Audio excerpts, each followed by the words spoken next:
Shalom, jumpa lagi dalam GKM Menyapa. Saudara, apa yang ada di benak saudara ketika saya menyebut akhir zaman? Apakah saudara langsung memikirkan tentang surga dan neraka, atau memikirkan tentang tanda-tanda hari kiamat? Atau mungkin yang lain memikirkan angka 66 dan mulai berspekulasi menafsirkan simbol tersebut.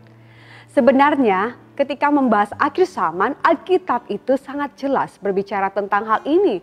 Dan ini kita bisa temukan dominan itu di dalam kitab Wahyu.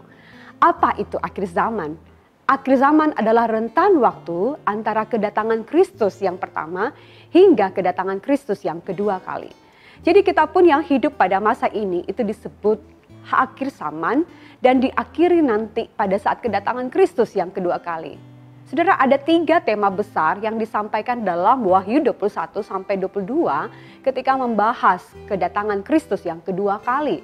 Dia yang adalah anak domba Allah sekaligus singa dari Yehuda, dialah yang layak untuk membuka gulungan kitab yang dimeterai itu. Saudara, 3 tema tersebut adalah yang pertama langit dan bumi yang baru, yang kedua mempelai laki-laki akan datang, serta Yerusalem atau bait suci yang baru. Saudara, kita akan membahas tema yang pertama saja pada kali ini, yaitu langit dan bumi yang baru. Saudara, tema pertama ini jelas sekali ketika bicara tentang sejarah penebusan, itu puncaknya ada pada langit yang baru dan bumi yang baru.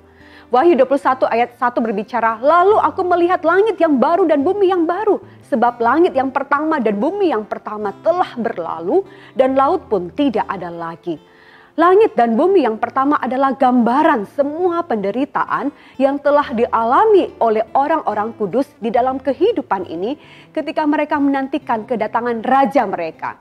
Ketika Kristus datang pada zaman akhir, kehancuran, kerusakan dan penderitaan yang menimpa umat manusia secara khusus orang percaya itu akan dihapuskan selamanya. Di dalam tatanan yang baru, umat Tuhan tidak akan menangis lagi. Tidak akan ada lagi duka cita. Kristus akan menang atas semua musuhnya, termasuk musuh terakhir orang kudus, yaitu kematian itu sendiri. Semua kesedihan, ratap tangis, kesakitan yang termasuk di dalam tatanan ini akan lenyap. Tanpa adanya dosa dan akibat-akibatnya, umat Allah hanya akan merasakan sukacita dan kegembiraan yang tak berkesudahan di dalam hadirat Allah. Itulah langit yang baru dan bumi yang baru. Ketika Yohanes melihat ciptaan baru, ia menggambarkannya sebagai suatu tempat di mana laut tidak ada lagi. Laut di dalam kitab Wahyu dan bagian yang lain dalam kitab suci itu melambangkan kekacauan dan gangguan yang menandai penciptaan sebelumnya karena kondisi dosa.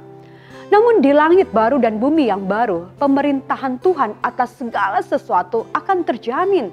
Dunia baru adalah kerajaan yang damai, yang adil, benar. Tempat shalom yang sempurna itu akan ada.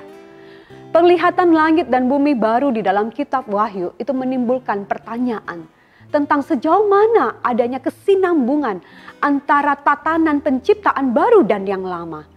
Akankah tatanan yang tercipta saat ini akan dihancurkan sepenuhnya dan digantikan dengan tatanan yang baru dan berbeda secara radikal? Saudara, jika demikian halnya, maka hanya ada sedikit atau bahkan tidak ada kesamaan antara ciptaan pertama dan yang ciptaan yang baru. Tetapi ada juga pertanyaan, ataukah tatanan yang baru itu akan menjadi pembaharuan dan pemulihan tatanan yang lama sehingga kesinambungan itu tetap ada antara ciptaan saat ini dan masa depan. Saudara, meskipun pertanyaan ini masih banyak diperdebatkan, tapi jawaban terbaik yaitu memandang pembaharuan ciptaan dan bukan pemusnahan. Saudara, ada beberapa alasan yang mendukung hal ini. Alasan Alkitabiah yang pertama yaitu dari kata Yunani baru. Di dalam Wahyu 21 ayat 1 itu sama dengan 2 Petrus 3 ayat 13. Dan kata ini mengacu baru itu pada sifat dan kualitas. Bukan sesuatu yang baru dalam arti bahwa hal tersebut belum pernah ada sebelumnya. Dan yang kedua, kalau kita melihat analogi kebangkitan, pembaharuan tubuh orang-orang percaya dan pembaharuan ciptaan itu menunjukkan adanya kesinambungan. Kebangkitan tubuh tidak membinasakan tubuh tetapi mengubahnya menjadi serupa dengan tubuh Kristus yang mulia.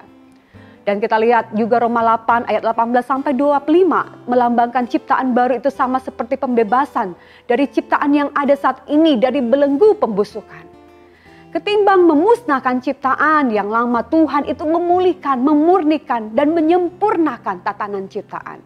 Dan kita lihat juga di dalam analogi pernikahan muncul juga di dalam Wahyu 22.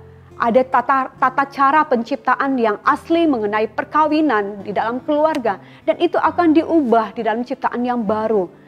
Terhadap pemenuhan eskatologis ditemukan pernikahan antara Kristus dan gerejanya. Itulah makna ciptaan yang baru.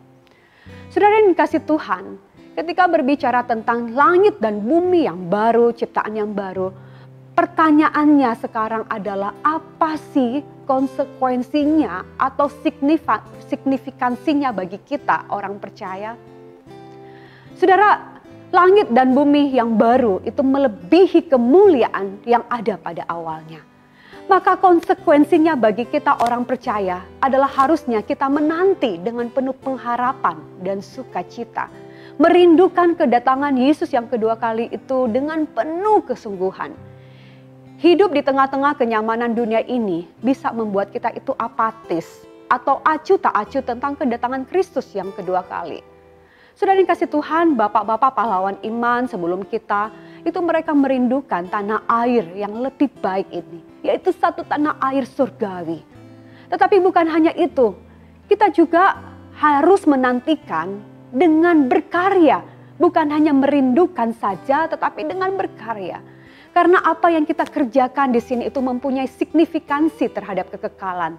Apa yang menjadi karya kita di dalam dunia ini tidaklah akan menjadi sia-sia. Dan yang terakhir konsekuensinya adalah kita harus hidup taat, suci, dan setia. Kita tidak tahu kapan waktunya itu tiba. Tetapi biarlah kita terus berjaga-jaga dan hidup setia sampai Tuhan datang kembali. Amin. Tuhan Yesus memberkati kita.